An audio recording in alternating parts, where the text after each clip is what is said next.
السلام عليكم ورحمة الله وبركاته.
الحمد لله علي الذات عظيم الصفات سميع السمات كبير الشأن جليل القدير رفيع الذكر مطاع الأمر جليل البرهان فخيم الاسم غزير العلم وسيل الحلم كثير الغفران جميل الثناء جزيل العطاء بجيب الدعاء عميم الإحسان سريع الحساب شديد العقاب أليم العذاب عزيز السلطان ونشهد أن لا إله إلا الله وحده لا شريك له في الخلق والأمر ونشهد أن محمدا عبده ورسوله المبعوث إلى الأصفر والأحمر المنعوت بشرح السر ورفع الذكر وصلى الله عليه وعلى آله وأصحابه الذين هم خلاصة العرب العرباء وخير الخلائق بعد الأنبياء أما بعد فيا أيها الناس وحدوا الله فإن التوحيد رأس الطاعات واتقوا الله فإن التقوى ملاك الحسنات وعليكم بالسنة فإن السنة تهدي إلى الطاعة ومن أطاع الله ورسوله فقد رشد واهتدى وإياكم والبدعة فإن البدعة تهدي إلى المعصية ومن يعص الله ورسوله فقد ضل بغوا وعليكم بالإحسان فإن الله يحب المحسنين وادعوه فإنه مجيب الداعين واستغفروه يمددكم بأموال وبنين أعوذ بالله من الشيطان الرجيم إنما المؤمنون إخوة فأصلحوا بين أخويكم واتقوا الله لعلكم ترحمون. Allah subhanahu wa ta'ala created the human being with a fascinating and a very sophisticated nature. One of the very essential aspects of the human condition is that human beings are social creatures. We all need, require, desire companionship and relationships. So much so that there's a misunderstanding often that the word insan actually is derived from the root, which means uns or mu'anasa, which refers to being emotional or being sentimental and seeking connection. That is the foundation and the root of even the word given to human beings. That human beings are social creatures. They're emotional beings. They have sentimental attachments. And that's a reality of all human beings. And pretty much all human beings, regardless of how independent or individualistic they may be, they all seek some type of connection to, more often than not, someone and at least something. And no human being is free from this. And so much of our well-being, even our spiritual well-being, but particularly our emotional and physical well-being, hinges upon the status of our relationships. When you see someone who has a lot of material things, but they don't have good and healthy relationships, we often refer to that person as a very unfortunate human being. And on the other side, when you come across someone who might not have a lot of material things, doesn't have a lot of money to their name, but they have beautiful, healthy relationships and people in their lives that they love and they love them, we refer to that person as a very blessed and fortunate human being. Sa'adah. Even Allah subhanahu wa ta'ala in the Quran talks to us about the benefit of good relationships and being in good company. Allah subhanahu wa ta'ala constantly emphasizes the family relationships that He has blessed us with. وَاتَّقُوا اللَّهَ الَّذِي تَسَاءَلُونَ بِهِ وَالْأَرْحَامِ. Allah tells us that the secret to a good life is having good relationships. وَاصْبِرْ نَفْسَكَ مَعَ الَّذِينَ يَدْعُونَ رَبَّهُمْ بِالْغَدَاةِ وَالْعَشِيِّ يُرِيدُونَ وَجْهَهُ وَلَا تَعْدُ عَيْنَاكَ عَنْهُمْ. Allah tells us that a secret to living a meaningful life is to be in the company of good people. On the flip side, Allah subhanahu wa ta'ala tells us in the Quran that a cause of profound suffering and misery in this life and in the next is actually to have bad relationships and bad company. Ya laytani lam attakhidh fulanan khalila. Ya waylata laytani lam attakhidh fulanan khalila. Someone will regret the bad and the negative relationships and influences and companionship that they had in this life and in this world. The Prophet ﷺ in numerous ahadith has spoken about the virtues of good people in your life and the detriment of having bad people in your life. The first point I wanted to make here is understanding that relationships, having people in your life, and your connection and your relationship with them, this is not something optional. This is a necessary part of human existence. This is part of our reality. There's no escaping that.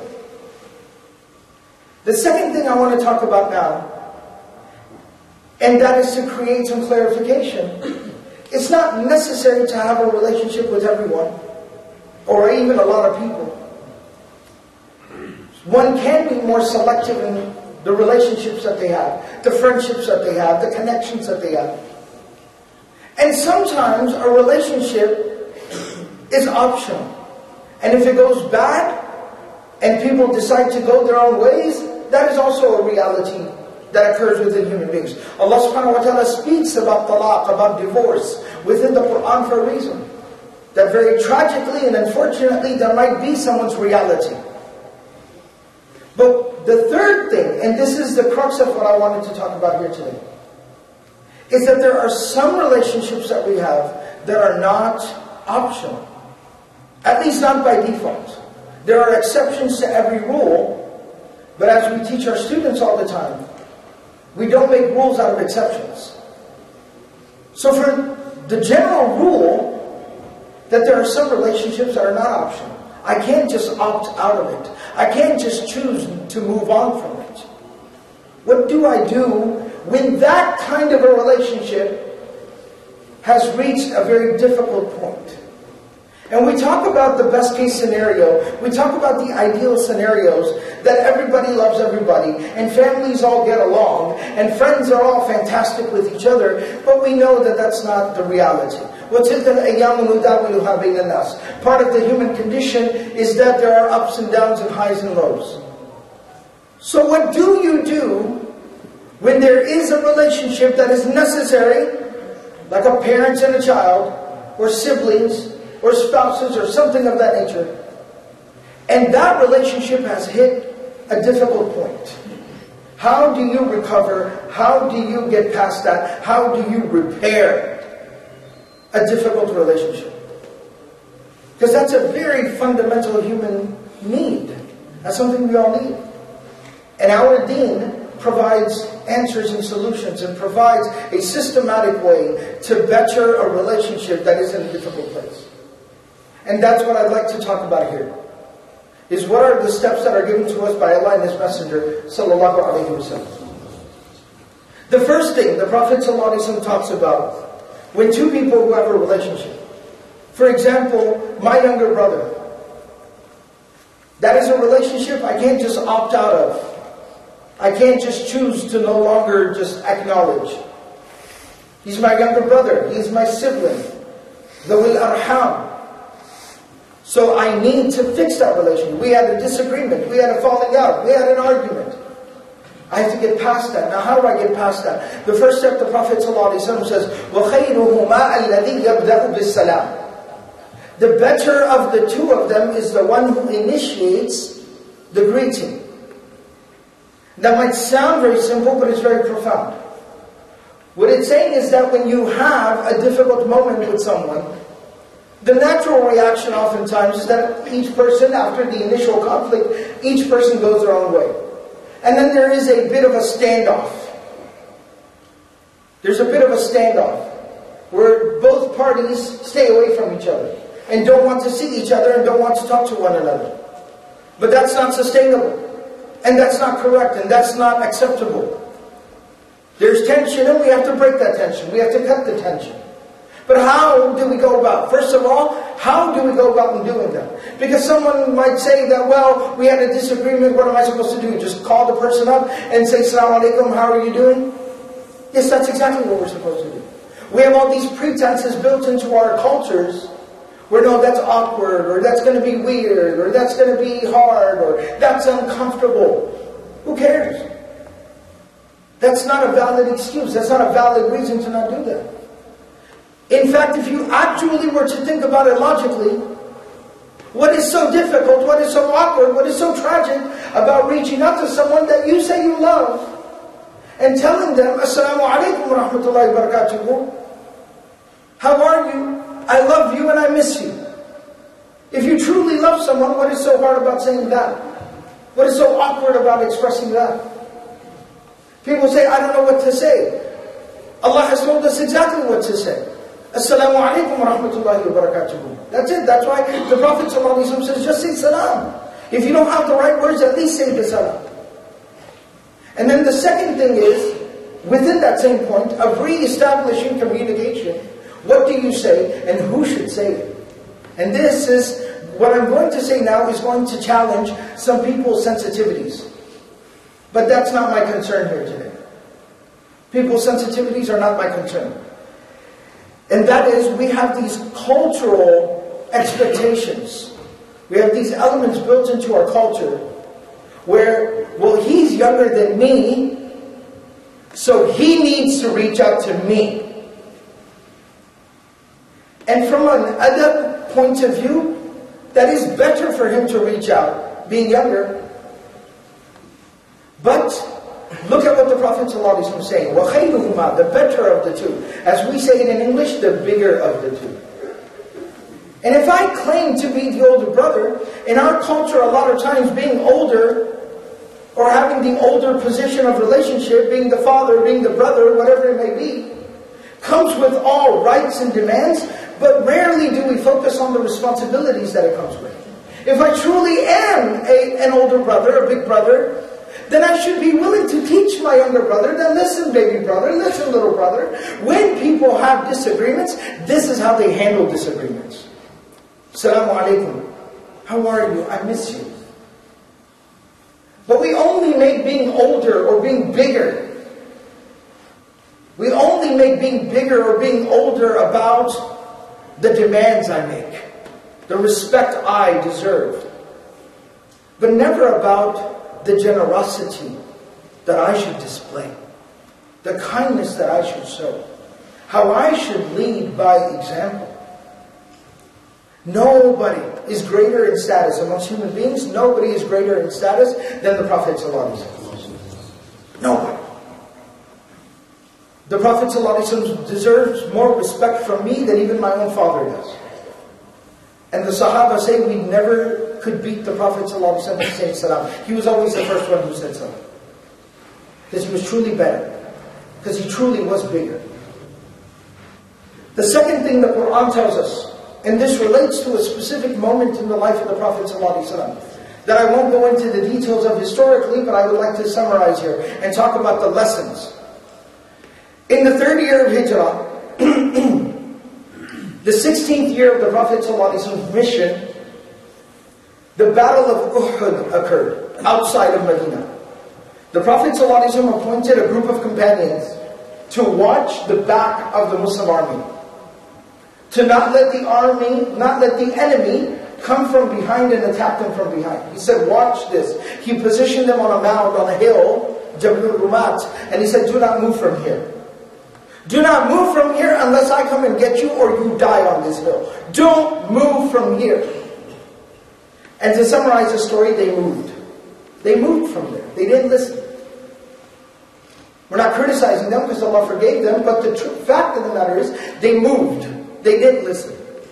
Most of them.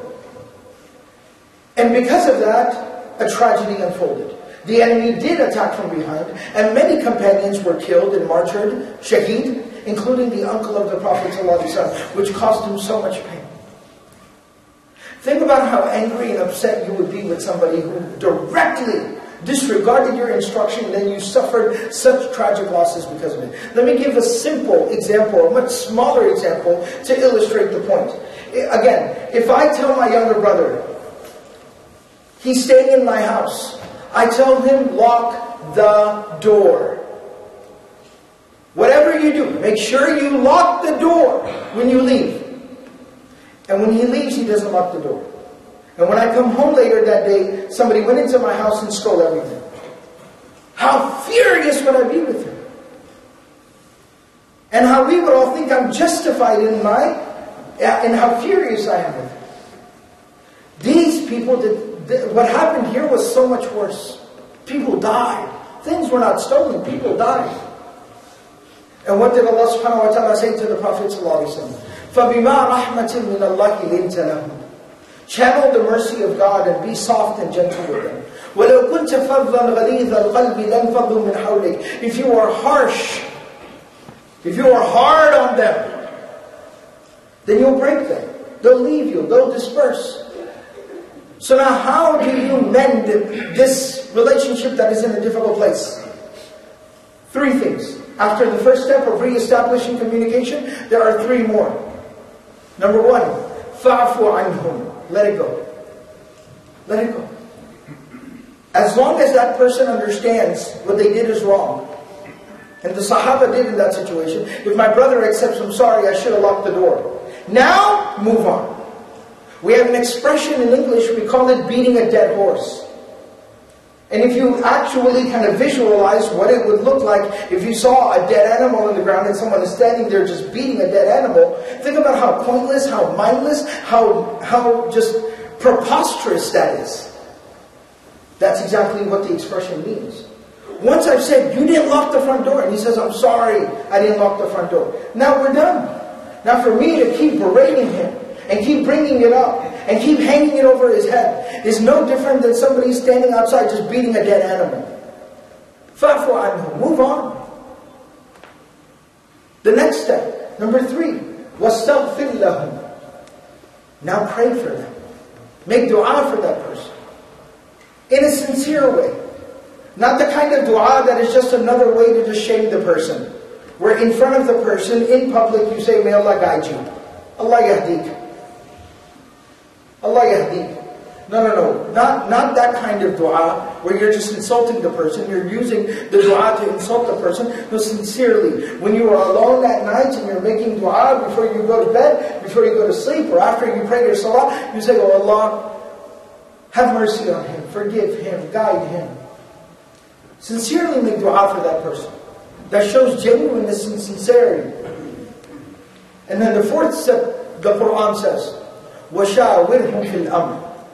Which in the case of the Prophet ﷺ was saying, after Uhud happened, they apologized, you let it go, you made dua that Allah forgives them. Now the 4th thing is, bring them back into your shura. Bring them back into your consultation. Bring them close again. For our practical purposes, that means make a meaningful gesture. Make a meaningful gesture. So after all this happens, I say salam, I don't bring it up, I make dua, then I tell my brother, Hey, you want to grab some dinner? You want to go for lunch? Why don't you come by the house? What are you doing this evening? Let's get some coffee. Make some type of a meaningful gesture. Let them know that there's no hard feelings.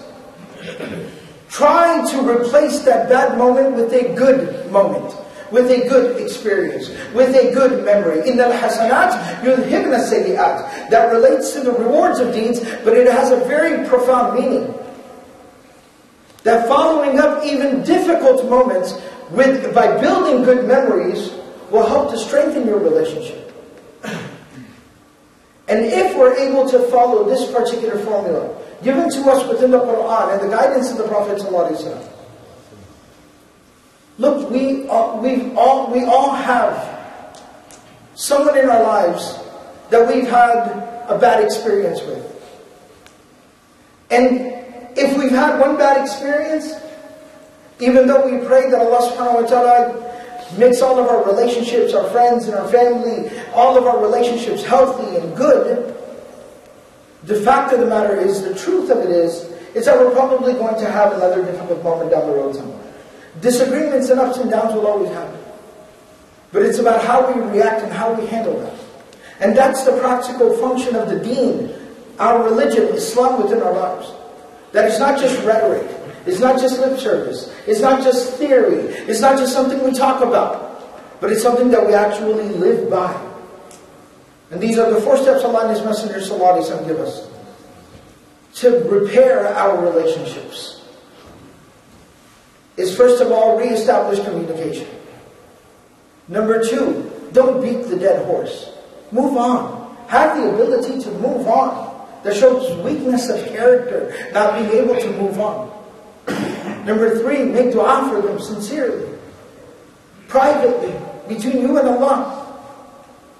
And number 4, make a meaningful gesture. Try to erase that bad moment by building a good memory. بارك الله لنا ولكم في القرآن العظيم ونفعني وإياكم بالآيات والذكر الحكيم فاستغفروا الله لي ولكم ولسائر المسلمين فاستغفروه إنه هو الغفور الرحيم.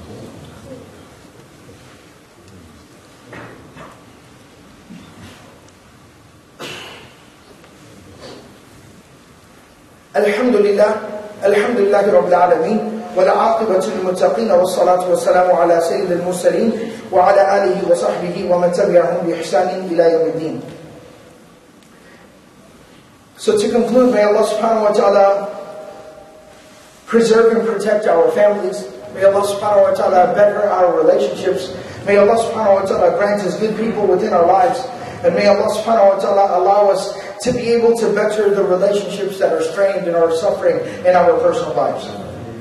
And before I conclude, I wanted to just share a quick announcement for the community, because it's very important that we have good opportunities in our communities, particularly for our children, for our youth, to be able to learn their deen and be in good company like we just talked about. Build good relationships and friendships.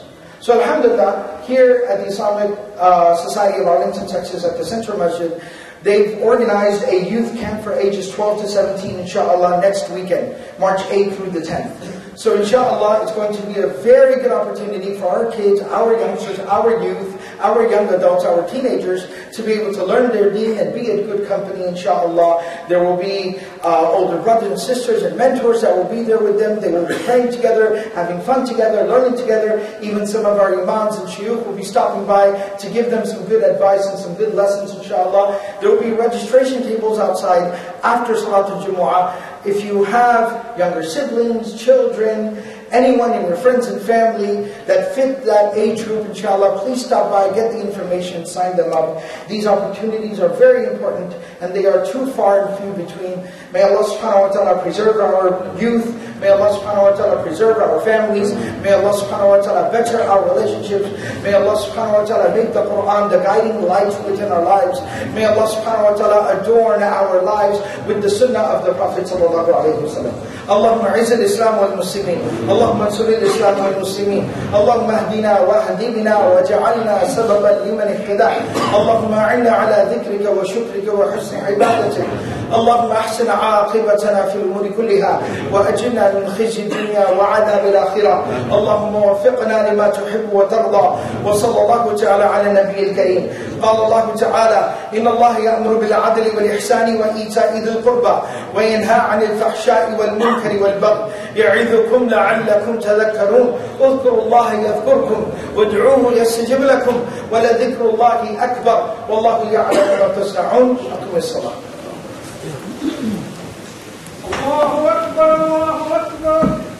أشهد أن لا إله إلا الله أشهد أن محمدا رسول الله. حي على الصلاة حي على الفلاح. قد قامت الصلاة قد قامت الصلاة. الله أكبر الله أكبر. لا إله إلا الله. استووا واعتدلوا. So صفوف تراصوا, straighten the lines, fill in the gaps. Look to your right and left, make sure that the line is straight. And please complete the end of the صفوف.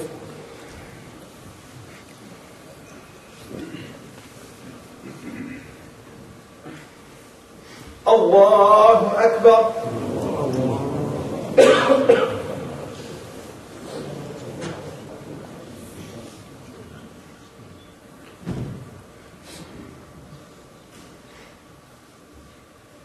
الحمد لله رب العالمين الرحمن الرحيم مالك يوم الدين إياك نعبد وإياك نستعين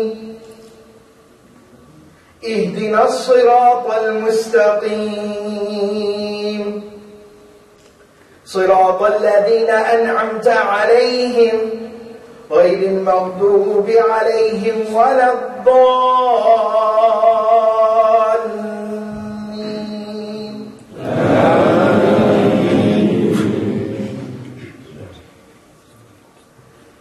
سبح اسم ربك الأعلى الذي خلق فسوى والذي قدر فهدى والذي أخرج المرعى فاجعله غثاء أحوى سنقرئك فلا تنسى إلا ما شاء الله إنه يعلم الجهر وما يخفى ونيسرك لليسرى فذكر إن نفعت الذكرى سيذكر من يخشى ويتجنبها الأشقى الذي يصلى النار الكبرى ثم لا يموت فيها ولا يحيا. الله أكبر.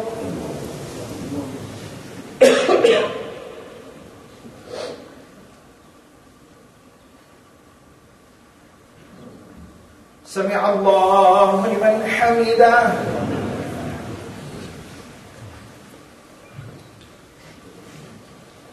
الله أكبر.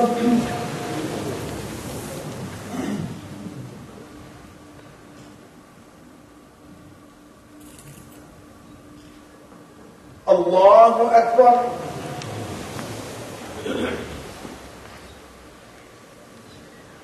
الله أكبر.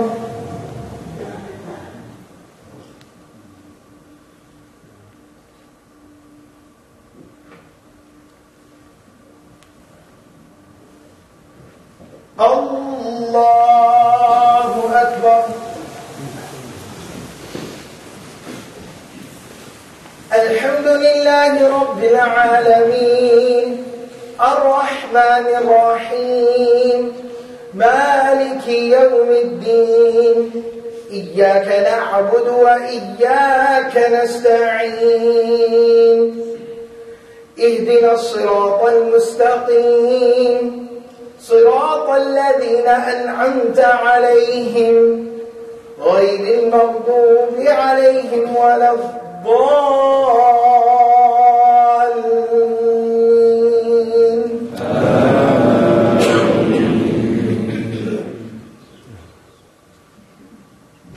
قد أفلح من تزكى وذكر اسم ربه فصلى بل تؤثرون الحياة الدنيا والآخرة خير وأبقى إن هذا لفي الصحف الأولى صحف إبراهيم وموسى.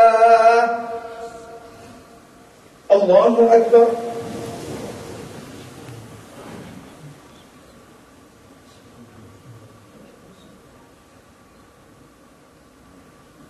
سمع الله لمن حمده.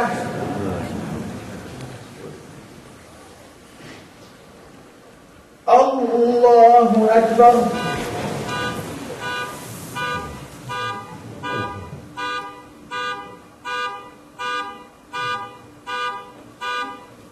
الله أكبر.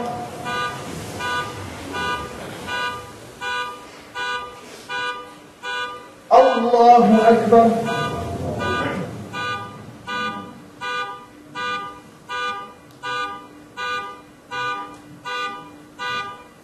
الله أكبر.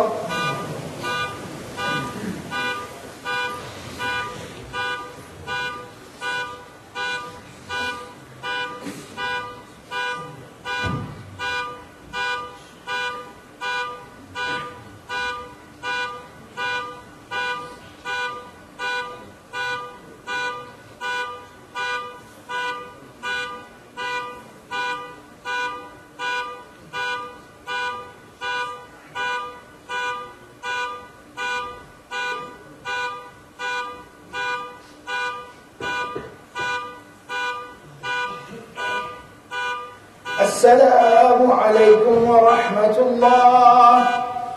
السلام عليكم ورحمة الله.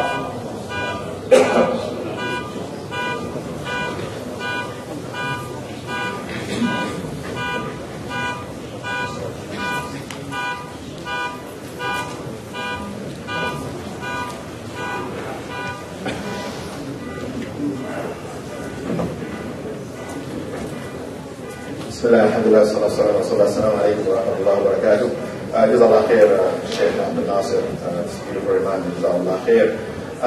As he mentioned to you, inshallah, the camp is going to be inshallah next weekend. They're still doing the food fundraising. Just go ahead and buy for them, and everything there, what you pay, kind of 100% for the camp, for our youth camp. Just go ahead, please, help them out. And there's delicious, bright, nice, very beautiful food out there. Just go ahead and buy.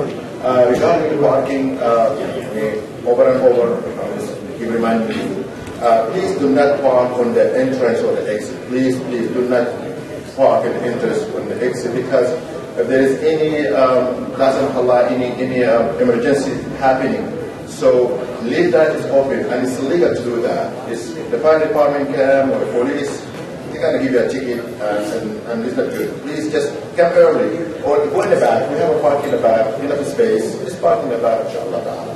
Jazakumullah khair. Assalamu alaikum wa rahmatullahi wa barakatuh.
Sing salam.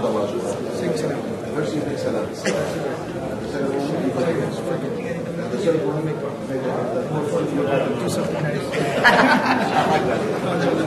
بدعات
حياك الله، جزاك الله خير، بارك الله فيك. نعم.